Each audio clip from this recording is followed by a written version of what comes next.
Hello, my name is Trevor Getz. I'm a professor of history at San Francisco State University, and I'm here today to talk to three of my colleagues, Craig Benjamin, Bob Bain, and Sharika Crawford, about some of the earliest human networks, language networks.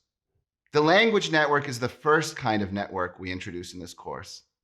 But what is a language network? Basically, a group of people who share a symbolic or a spoken language. It could be the symbolic language that they know early on from infancy, or one which they've adopted in their later life.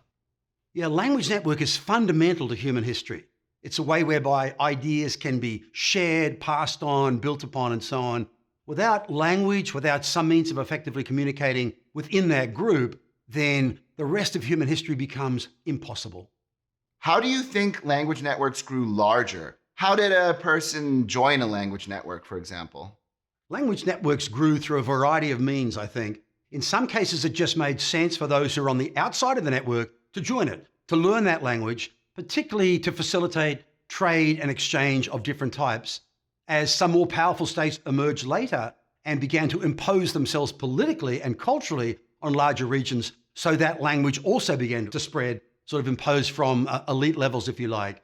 How did being in a language network bigger than just your family group change how a person lived or their experiences? If you think about the ways in which I interact or you interact with different kinds of language communities, that each time you interact with someone that speaks a slightly different language or has different experiences that they've developed through their language, your experience and your understanding of the world grows. And so I've got to imagine that that's what life was like for our earliest ancestors. As they interacted with other people, they began to figure out the ways to communicate, and therefore they shared a language, or they created a third space, neither this language nor that language, but the third language in there that allowed them to communicate, that they began to share not just words, but ideas, experiences, how to use material objects, how to solve problems that they shared individually and collectively. We belong to many, many language groups. And when we're in a particular group, we're experiencing the world differently for sure.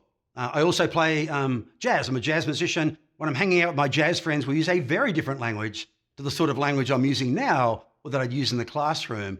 And this allows us to communicate more effectively, experience the world differently in that network to when I'm in a different network. Does language shape the way we experience and describe the world around us?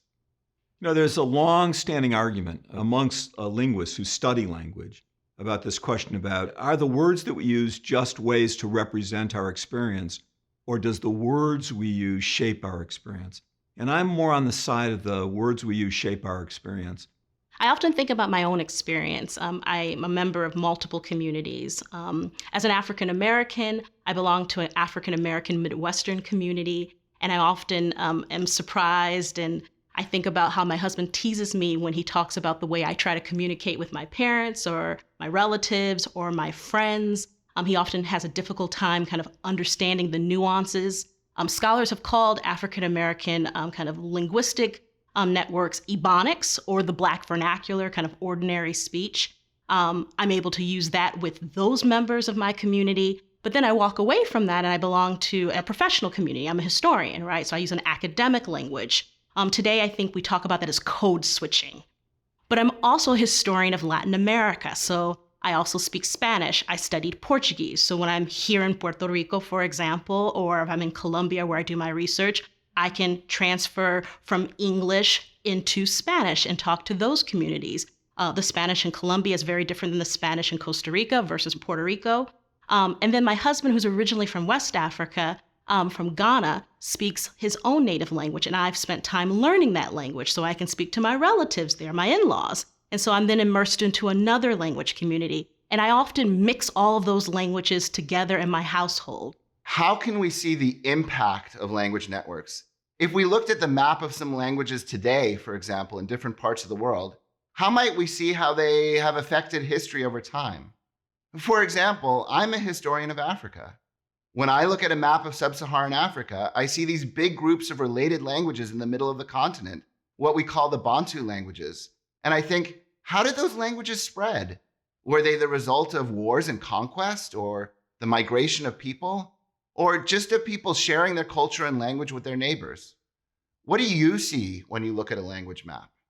As a modern Latin American historian, I'm looking at the current map of the languages on the South American continent.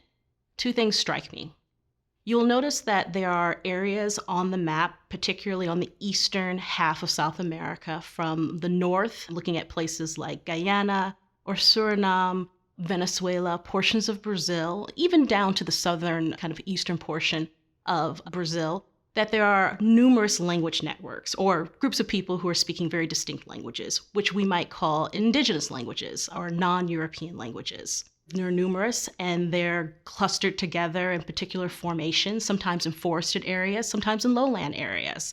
For me, I think about how those smaller and numerous language groups might reflect the geographical environment, the climate that might have allowed those language groups to stay clustered together. The Amazon being a perfect example where you might find numerous groups of language speakers who might share some words or some shared kind of symbolic expressions, but they do have distinct languages. And that might be because the Amazon is such a vast river. It may have made it difficult for people to actually kind of become in contact with one another, versus on the western side of South America, when you think about the language of Quechua, right? That is in the modern world history period where we talk about the rise of the Inca Empire. The Incan Empire was very extensive, had very extensive infrastructure, which have allowed more language speakers to share that common language of Quechua.